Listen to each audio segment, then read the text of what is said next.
And I would think about this, because I'll tell you what it is that you need to do to be successful. Some of these things aren't so malleable, but others are things that you can work on. Well, IQ, well, that's a rough one, because there's no evidence, as far as I can tell, that you can do a damn thing about your IQ. I was just reading a paper by Dan Simon today. It's a relatively recent review. Dan Simon did the invisible gorilla stuff, and he was looking, because there's all these companies that claim that these online brain training exercises can produce cognitive improvements, and he reviewed the literature again. And I've reviewed that literature like 6 times in the last 15 years, because I keep hoping that someone will crack the problem, but it's always the same answer. It's like, you do brain training games, you get better at the game, a lot better at that game. You get slightly better at similar games, but distal games that are still heavily cognitively loaded doesn't affect your performance at all. Zero, none. So the issue of how to raise IQ, man, that's a killer. No one knows how to do it. I can tell you how to stop your IQ from decreasing as you get older. That's not so bad, because it does that. Fluid IQ decreases from the time you're 20 and pretty rapidly. It's physical health is the best preventative. So exercise, physical exercise.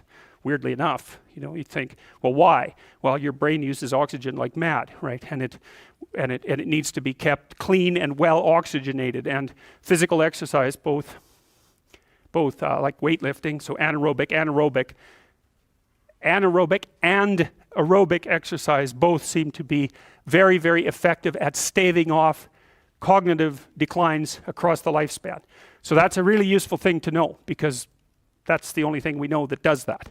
So then the next best predictor of lifetime success is conscientiousness. Well, so, and of the 2 aspects of conscientiousness, say orderliness and industriousness, the better predictor is industriousness. So the question is, well, what can you do about your industriousness? And the answer to that is, well, that's kind of rough too, because there's a strong genetic component. But you can work on micro habits with regards to your conscientiousness. And I think the best micro habits, this is partly to do with this future authoring program processes, I think the best thing you can do with regards to your conscientiousness is to set up some aims for yourself, goals that you actually value. And the future authoring program helps people do that. And basically, it does a situational analysis it helps you do a situational analysis of your life more than a psychological analysis, I would say. And so the questions are something like, well, all right, you're going to have to put some effort into your life. And you need to be motivated to do that. And so what are the potential sources of motivation? Well, you could think about them in the big 5 manner. If you're extroverted, you want friends. If you're agreeable, you want an intimate relationship. If you're disagreeable, you want to win competitions. If you're open, you want to engage in creative activity. If you're high in neuroticism, you want security. Okay, so those are all sources of potential motivation that you could draw on, that you could tailor to your own, your own personality. But then there are dimensions that you want to consider your life across. And so we ask people about, well, if you could have your life the way you wanted it in 3 to 5 years, if you were taking care of yourself properly, what would you want from your friendships? What would you want from your intimate relationship? How would you like to structure your family? What do you want for your career? Well, how are you going to use your time outside of your job? And how are you going to regulate your mental and physical health, and maybe also your drug and alcohol use? Because that's a good place to auger down, because alcoholism, for example, wipes out 5 to 10% of people. So you want to keep that under control. And then so maybe you develop a vision of what you would like your life to be, and that associates the goal. Well, once the goal is established, and then you break down the goal into micro processes that you can implement. The micro processes become rewarding in proportion, in relation to their causal association with the goal, and that tangles in your incentive reward system. We talked about the dopaminergic incentive reward system, and that's the thing that keeps you moving forward. And the way it works is that it works better if it produces positive emotion when it can see you moving towards a valued goal. Okay, well, what's the implication of that? Better have a valued goal, because otherwise you can't get any positive motivation working out. And so the more valuable the goal, in principle, the more the micro processes associated with that goal start to take on a positive charge. And so what that means is, well, you get up in the morning and you're excited about the day, you're ready to go.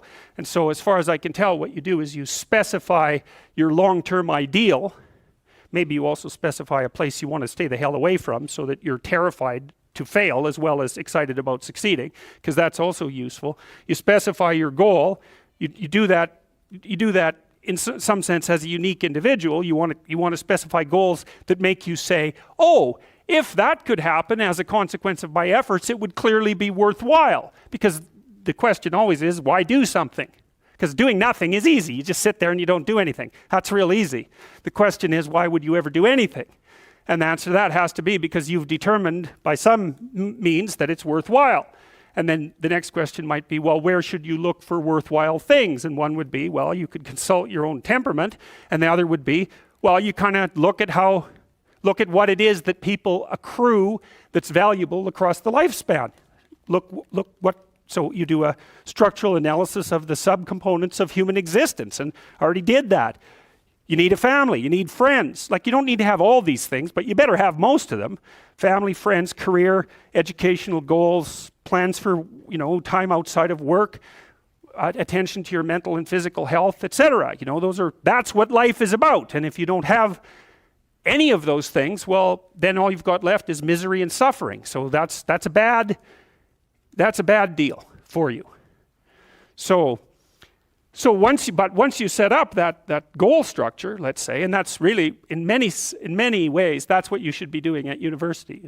That's exactly what you should be doing, is trying to figure out who it is that you're trying to be, right? And you aim at that, and then you use everything you learn as a means of building that person that you want to be. And I really mean want to be. I don't mean should be, even those things are going to overlap.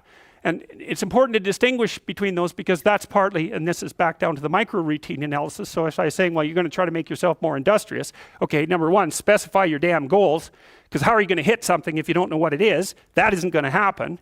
And often people won't specify their goals too, because they don't like to specify conditions for failure. So if you keep yourself all vague and foggy, which is real easy, because that's just a matter of not doing as well, then you don't know when you fail. And people might say, well, I really don't want to know when I fail because that's painful. So I'll keep myself blind about when I fail. That's fine, except you'll fail all the time then. You just won't know it until you've failed so badly that you're done. And that can easily happen by the time you're 40. So I would recommend that you don't let that happen. So that's willful blindness, right? You could have known, but you chose not to. Okay, so once you get your goal structure set up, you think, okay, if I could have this life, it looks like that might be worth living, despite the fact that it's going to be, anxiety provoking and threatening, and there's going to be some suffering and loss involved in all of that. Obviously, the goal is to have a vision for your life such that, all things considered, that justifies your effort. Okay, so then what do? Well, then you turn down to the micro routines. It's like, okay, well, this is what I'm aiming for. How does that instantiate itself day to day, week to week, month to month? And that's where something like a schedule can be unbelievably useful. Google Calendar. It's like, make a damn schedule and stick to it. Okay, so what's the rule with the schedule? It's not a bloody prison. That's the first thing that people do wrong. They say, well, I don't like to follow a schedule. Well, it's like, well, what kind of schedule are you setting up? Well, I have to do this, then I have to do this, then I have to do this, and then I just go play video games, because who wants to do all these things that I have to do? It's like, wrong. Set the damn schedule up so that you have the day you want. That's the trick. It's like, okay, I've got tomorrow. If I was going to set it up so it was the best possible day I could have, practically speaking, what would it look like? Well, then you schedule that. And obviously there's a bit of responsibility that's going to go along with that, because if you have any sense, one of the things that you're going to insist upon is that at the end of the day, you're not in worse shape than you were than at the beginning of the day, right? Because that's a stupid day.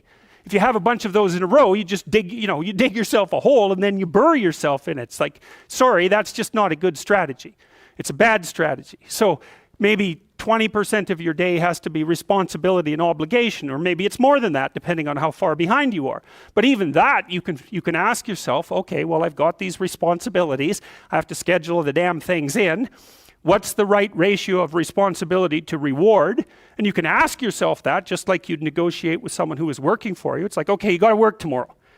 Okay, so I want you to work tomorrow. And you might say, okay, well, what are you going to do for me that makes it likely that I'll work for you? Well, you could ask yourself that, you know. So maybe you do an hour of responsibility and then you play a video game for 15 minutes. I don't know, whatever turns your crank, man. But, you know, you have to negotiate with yourself and not tyrannize yourself. Like you're negotiating with someone that you care for, that you would like to be productive and have a good life. And that's how you make the schedule. It's like, and then you look at the day and you think, well, if I had that day, that'd be good. Great.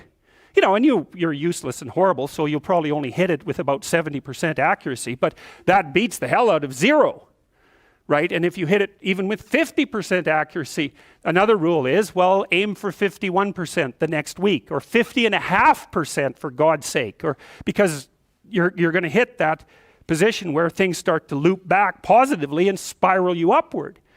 And so that's one way that you can work on your conscientiousness, is plan a life you'd like to have. And you do that partly by referring to social norms. That's more or less rescuing your father from the belly of the whale. But the other way you do that is by having a little conversation with yourself about, as if you don't really know who you are, because you know what you're like. You won't do what you're told. You won't do what you tell yourself to do. You must have noticed that. It's like you're a bad employee and a worse boss. And both of those work, you know, for you. You don't know what you want to do, and then when you tell yourself what to do, you don't do it anyways. You should fire yourself and find someone else to be. But